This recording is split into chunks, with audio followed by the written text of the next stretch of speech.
السلام عليكم. وعليكم السلام. عبدي ايه أكم نجا فيارا الحمد لله. عينك أبو أنا فراني تمال ربي سدادو تنامني دلما خنا كانت ياديتي مالي كانت الكني ويا يريبا نخطة أبو راني إيه اي ما شو هذا هاي مالي تبقى خنا جراس نون جتوتي أتشين جراس فيديو تي نوان أركاتي يا دوما غرغرا كاسو جرتاتي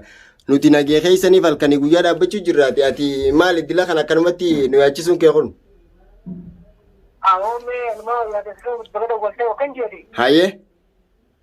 انا كاسين جو haye yoo yaa shamaa jirra jirtu ilmaan oromoo martuu kan baakan dhiyaa kan kaabaa kan kibbaa bakka jirtanitti salaamtaan teenyetan jaalala isin haadha qabdu assalaamu alaikum warahmatullahi wabarakaatu jirra jirtu akkam isin nagaa fayyaadha nagee keeysanii jirra gaa kun galata rabbi alhamdulillah arran nugee bakkaan nugoo isuma beeka akkana gaa hordoftoota keenya arragaa maaliin dhufee faraan jechuun keeysan hafeen qabu faraan arra wanni dhufeef amma viidiyoo xiqqoo dura abdi gadhiise takka arkeetiin hedduu anaannadde anin kun gaa abdi kana obboleessa kiyyaa jeetiin waa meeqa dararaa meeqa keessa jira sammuun na jeeqamtee rabbashamee halkanii guyyaa hirriba dhabee barbaachisarra jira isuma jiruu isuma as keessa jiruuti bilbilaas narraan kaasuu asiin jiraas jee sagalee naaf hin qabu sagalee qabuufis gaa hordoftoota keenya laaleetuma calja viidiyoo numaan harka jalumaan dalagu jira hanqaarraa jechuu amma gaa kaleessa duniyaan yeroo mana dhaqu bar egaa dhiyootan guyyaa takka viidiyoo wajjiin maxxanseetiin ture akkana naan jette micoo isaanii takka bira jira micoon isaaniitiin tuloltee anaannattee nuti obboleetii teenya ni dandeenya nuti obboleetii teenya hanqa isii lubbuun baatu hineenu ni fudhannaa maal jettee dubbatte obboleetii tiyagaa akkasii miti dubbiini laalleeti jidduudhaafinna hanqa jidduudhaafinnu atilleen asuma bira jiraaddu biraan fagaatinii maal jeetiin isillee keessa itti himee ture arra gaa hordoftoota keenya xiqqoo dura viidiyoo maxxansee ture abdiin maal ka jiru teeti seetan ani jaartii tiyya namni manaa baase akka isiin manaa baatu ka godhe faraanii fi birraadhaa jechaa jira anumaa fi birraa manguddummaadhaaf halkanii guyyaa dhaabbachuu jiru kana hoomachuu jira ani gaa obboleessa kiyya inni kun bultiin isaatun akka nagee harkattu akkuma isaan kun tasgabbaa'oniituma bultii isaanii keessatti inninis deebi'ee duniyaanis mashaakila dhaabdeetuma gartee miti hayyama nuuf gootu jeen halkanii guyyaa laffee isaan kana waliin barbaadu jira akkas gaa hordoftoota keenya abdi kun hedduu takka dhaadachuu jira arra bilbilaas banatee risaalaan isaan haasentee jirti amma fuuluma keessan durattiin isaaf dawwala waan inni jehus walumaan dhageenya akkana gaa hordoftoota keenya itti dawwaluttiin jira abdi waan inni jehu walumaan dhageenyu ta'a hanga dhuma viidiyoo keenyatti nu faana turaan afeerraa keenya asumaan nu eeggadha.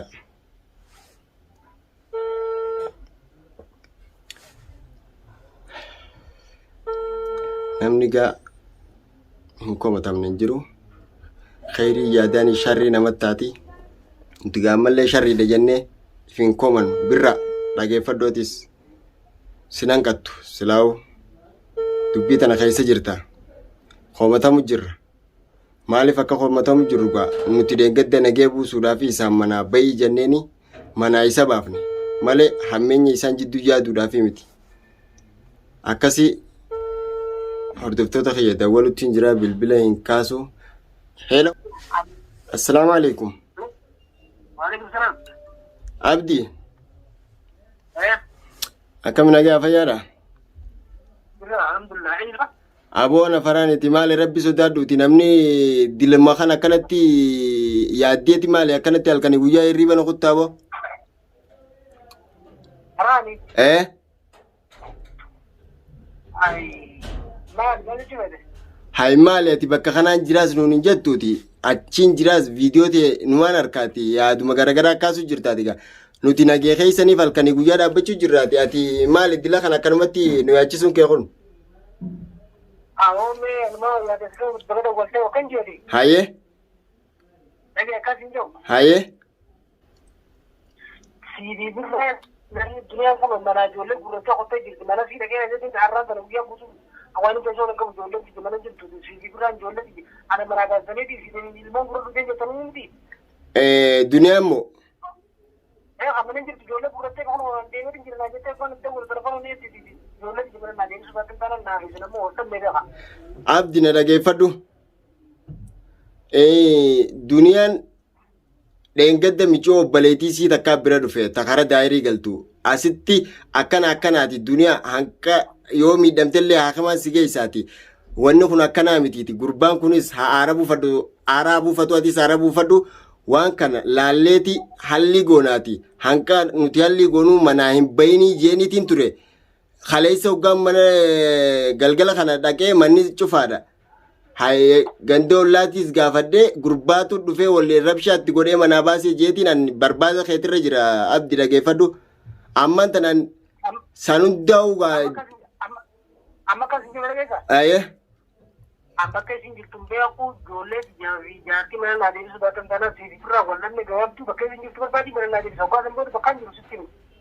ati ammaan tana bakka jirtu keefinatti himuun dandeenya abdi anummaan kunuu dhageeffadhu haalaan itti mana si deebisuun barbaadaati duniyaa ilmaan harkaa qabdiiti bakka dheetuun qabduuti atummaan kun mee magaalaa tana keessatti gaa namni waan deemu jiru kanaas ni gartaati nuti lubbuun numa jiraayii jenneeti yaaddoo jira hanqaa eegaan viidiyoo ta'e arke booda amma gabaa jaartii jirma mana na de sokka sambo bakka jiru sitti dhageesse yookaan na de aboo rabbi sodaadhuuti abdiisiis mana ni deebifnaati ati ammaan tana eessa jirta akkana gaa kun hordoftoota kiyya bilbila narra cufe abdii aara qaba nuti maal jechaa jirra nuti ammoo akkana gaa hordoftoota keenya bilbila narra cufe abdii gurra irratti nutiin kun hammeenya isaaniif yaadutti hin jirru hammeenyiin isaaniif yaadee isarratti hamtuuna yaadu jiru hin jiru maaliif yoo jettan isiin tun haadha ilmaaniiti gocha inni godhe saniitutu hedduu nanaasisee yaani mataa kiyya na jeeqe maaliif namnummaan biraatu maal nuun jaa warri biyyaa yoo dhagee maal jaa isin sochii jirtaniiti gurbaan kun intala tana irratti waan akkanaa dalagaa'ee jaaniiti warrummaan biyyaatu waan biraa keessa nuun jira ansaniifin halkanii guyyaa barbaachisarra jira amma deebitee gaa isiinis manaa deemteeti manuma obbaleetii sayiisani bakki isin jirtu malee bakka biraati miti kanaafu an arrallee borullee abdi hamtuu tee barbaadeetii miti kaniin kana godheef wanni manaa bayisiin jeef nagee kee barbaaduudhaaf tamam ana kaniin dhufeef kaniin isin jidduu seeneef nagee keeysan maaliif manguddoon amma dura deemu jirtu hundinuu ni agartan warra walitti isin kakaasee dibbee waliin tumee isin jidduutti agartee miti bul walitti isin godhee isin jidduu maqu jiru malee kanagee keeysan barbaadee nagee keeysaniif dhaabbachuu jiru hin jiru eegati harkeeyti afaaniiti eegati yaa isii hiitee akkasitti tumte anaa fi birraa fi abdii isaanii malee namni bakka kana dhufee maaliif abdii waan kana goote duniyaa maaliif akkas taatan maalirraa akkana inni dhufuu dandeejjee gaafii isinii gaafate jira yaadee isiniif dhiyeesse jira hin agarre hanqa ammatti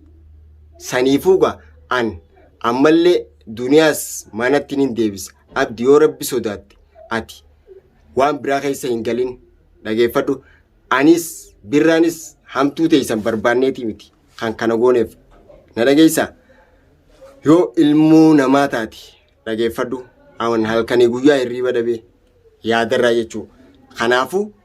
ati jettee taa'uun kun sin baasu abdi kara manaa deebi hadara kara manaa deebi yoo mana deebuu baattellee anaas si dhufa namaas qopheeffadheetiin jira abdi tamam haala dubbiin tun itti furmaata harkattu duniyaa sanaan mana deebisa dhageessee ijoollee teetii sanaan mana sii deebisa abdi waan akkanaa kana dhiisi wallahi gochi kun gocha nurraa fokkotu dhageessee namni nu maal nuun jaa kaalaa yoo nu dhagee maal nuun jaan hay ati dilanuma yaaduu dhabde maali dur namuma waa beekuufin si taati waan hin fakkaanneef jettee jireenya kee laaquu maaliif feeta dhageeffadhu namni ati jala deddeemtu san guutuun isaaniitu kijibduudha cubbuudha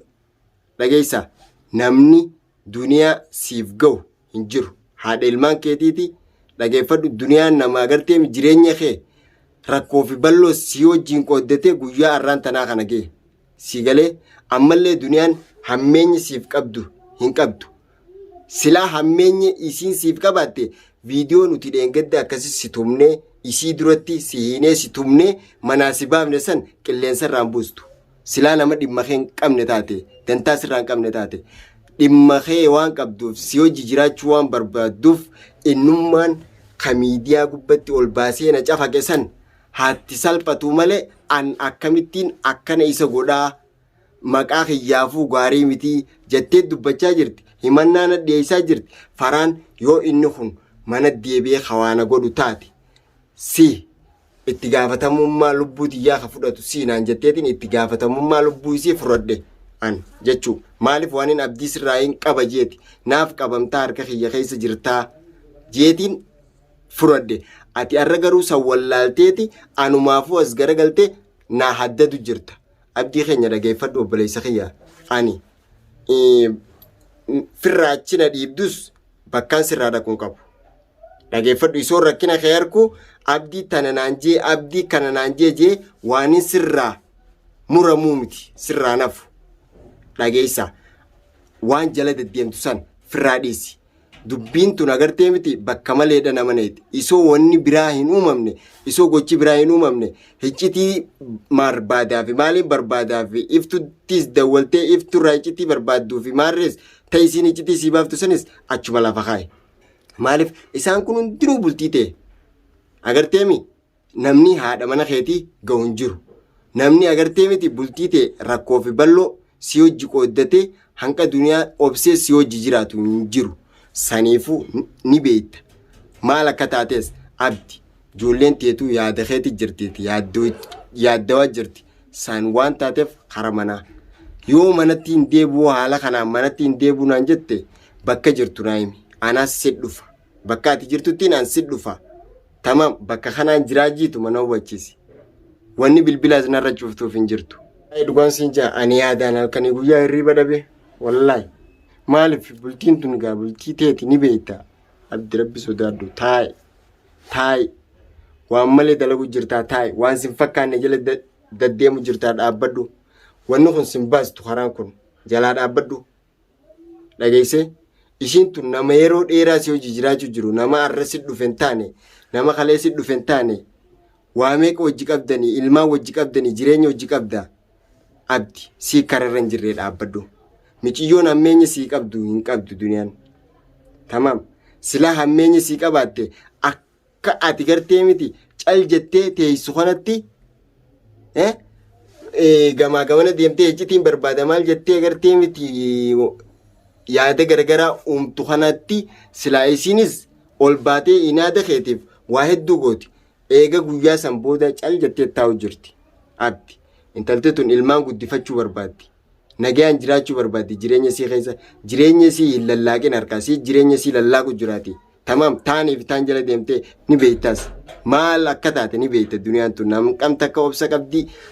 hanqam takka agartee kabajaa namaa qabdi waa hundaa'u numa beekta atiin kun wallaalaan hin qabdu nama beeku tokko. Saniifuu hadaraa bakkuma jirtu naa himi anaatu si dhufee waan jira si wajjin mari'ata duniyaa boru